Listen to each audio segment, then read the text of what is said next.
Découvrez votre grand pourquoi. Ce programme a été enregistré à l'origine par Ricardo Melo de l'Institut Namasté le 24 juillet 2017. Les audios sont préparés par des volontaires de la Pile de l'Évangile.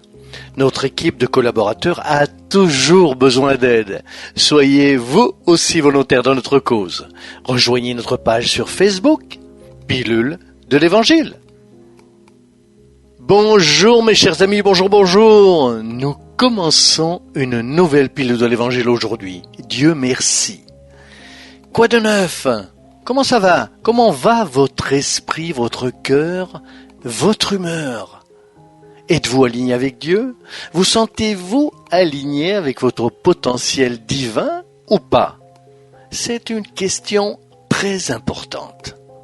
Parce qu'il ne sert à rien de se lever prêt pour la semaine, mais commencer déjà à pleurnicher et à se plaindre. Hier soir, j'ai raconté une très belle histoire. Elle raconte l'histoire d'une dame qui s'est beaucoup plainte des problèmes qu'elle a rencontrés et qui a trouvé la solution grâce à un « merci beaucoup ». Un ami spirituel l'a orientée. Alors, commencez la semaine du bon pied. Qu'est-ce que cela signifie? C'est être ouvert et vraiment en phase avec ce que nous allons construire de manière très positive, n'est-ce pas? Aujourd'hui, je voulais vous parler de l'importance de voir la grande raison de nos vies. Le docteur Viktor Emil Frankl est considéré comme l'un des 3 plus grands psychiatres de tous les temps, avec Freud et Adler. Le docteur Frankl a aidé l'humanité à comprendre un peu mieux sa psyché et ses objectifs existentiels. Mais contrairement aux 2 autres, le docteur Frankl a eu des expériences terribles sur le plan physique pour comprendre exactement un certain nombre de concepts importants. Le docteur Frankl était juif, il a été prisonnier dans les camps de concentration, notamment à Auschwitz.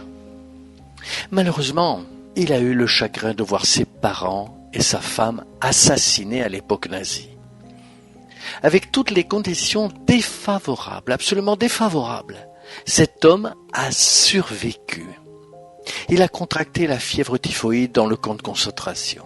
Et pourtant, il a survécu. Et il a survécu parce qu'il devait raconter cette histoire. Il a créé la logothérapie dès qu'il a quitté les camps de concentration. Il a créé une thérapie sensorielle. Avant sa désincarnation en 1997, il a donné au monde d'énormes leçons, nous montrant que nous sommes tous sur Terre à la recherche d'un sens existentiel. Le docteur Frankl a déclaré ce qui suit. La personne peut être heureuse pendant un certain temps en faisant certaines choses. Mais le changement, la transformation est de la nature humaine. Et parfois, on l'oublie. Tout à coup, par exemple, pendant 5 ans, il était logique pour vous de vivre une expérience. Mais ce n'est plus le cas maintenant. Mais les gens qui sont attachés, qui n'aiment pas changer et se métamorphoser, veulent toujours vivre la même expérience. Résultat, ils seront malheureux, se sentiront tristes sans comprendre ce qui s'est passé. Ils peuvent sombrer dans la dépression sans comprendre pourquoi ils se sentent déprimés. Et ils diront « Mais la vie est la même !» Au fait, c'est là la réponse. Parce que votre façon de vivre est la même. Parce que peut-être que la vie a changé et que vous ne l'avez pas remarqué. Donc, la logothérapie que Frankl a découvert était une thérapie sensorielle. Le docteur a dit que chaque être humain est capable de surmonter n'importe quelle douleur, n'importe quel défi, s'il voit un grand sens, un grand pourquoi. Et il en était la preuve vivante. Ensuite, il disait, apprenez à voir les grands pourquoi chaque fois que vous vous réveillez. Comprenez pourquoi vous soulevez vos grands objectifs existentiels. Comprenez. Quand nous comprenons cela, mes amis, nos vies changent. C'est peut-être parce que la désincarnation d'un être cher est arrivée, ou parce que nous sommes tombés malades et que nous allons mieux. Et c'est aussi changé. La personne est tombée malade pendant longtemps et a retrouvé la santé. Tout a changé. Ou quand nous changeons notre statut financier. Ou quand nous changeons de ville ou même de religion. Quoi qu'il en soit, quand un grand ou plusieurs changements se produisent dans votre vie, au lieu de la craindre, au lieu de la peur, de l'appréhension, soyons optimistes. Ouvrons nos cœurs avec la joie aux nouvelles que la vie nous apportera. Pourquoi? Parce que nous allons trouver le grand pourquoi. Et quelle est la grande raison, mes amis, que nous enseigne la spiritualité supérieure? Notre grande raison est de tourner notre conscience vers Dieu. C'est éveiller en nous notre potentiel divin, c'est accepter qui nous sommes. Donc, chaque étape de notre voyage, mes chers amis, est une invitation à l'évolution. Ce n'est pas une invitation à la douleur, à la tristesse, à l'angoisse. Oubliez cela, tout est transitoire. À un moment de votre vie, vous pouvez être riche. À un autre moment, pauvre. À un moment de votre vie, vous pouvez avoir un corps merveilleux aux yeux des autres, être une personne hautement louée. Et le moment suivant, être malade.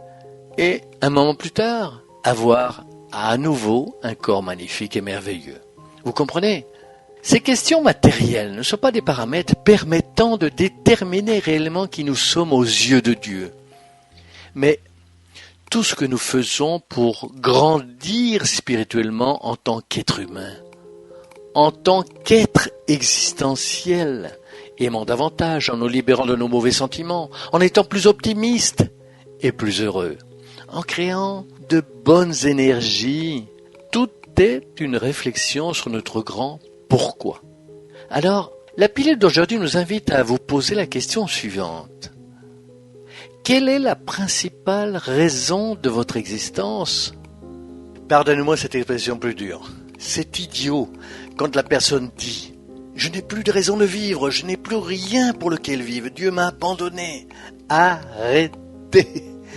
Si vous avez votre vie, vous faites partie des grands pourquoi de Dieu. Faites attention. Pensez-vous que Dieu, souverainement juste et bon, qui crée des univers infinis, qui crée une galaxie extraordinaire comme la nôtre, avec près d'1 milliard d'étoiles et près de 1 milliard de galaxies, le créeriez-vous pour rien? Arrêtons les bêtises. Nous devons arrêter ce complexe d'infériorité et commencer à accepter notre potentiel divin. C'est ce que Jésus a dit. Vous êtes des dieux. Un jour, vous ferez ce que je fais, et bien plus encore. C'est là dans le discours de l'apôtre Jean. Alors mes chers amis, notre pilule d'aujourd'hui veut rallumer la flamme de votre grand pourquoi dans votre esprit, dans votre cœur. D'aimer, de suivre, d'éduquer vos enfants. Ah, je n'ai pas d'enfants. Éduquez-vous. Aidez l'humanité à grandir dans cette transition. Collaborez avec votre quartier, votre travail, votre famille, vos amis.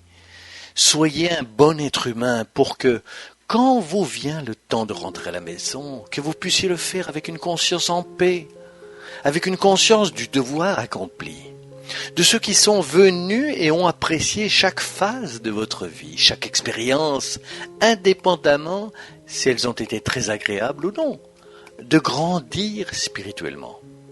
Sans aucun doute, lorsque nous comprenons cette grande raison de la vie, que nous retrouvons notre conscience spirituelle avec Dieu, tout devient plus léger.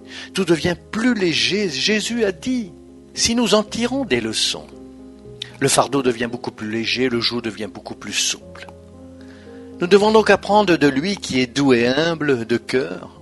Lumière et paix à vous, à votre vie, à tout ce que vous allez faire aujourd'hui avec l'optimisme et la bonne humeur. De l'affection à vous tous et restez avec Dieu. N'oubliez pas, à bientôt et à très bientôt mes amis.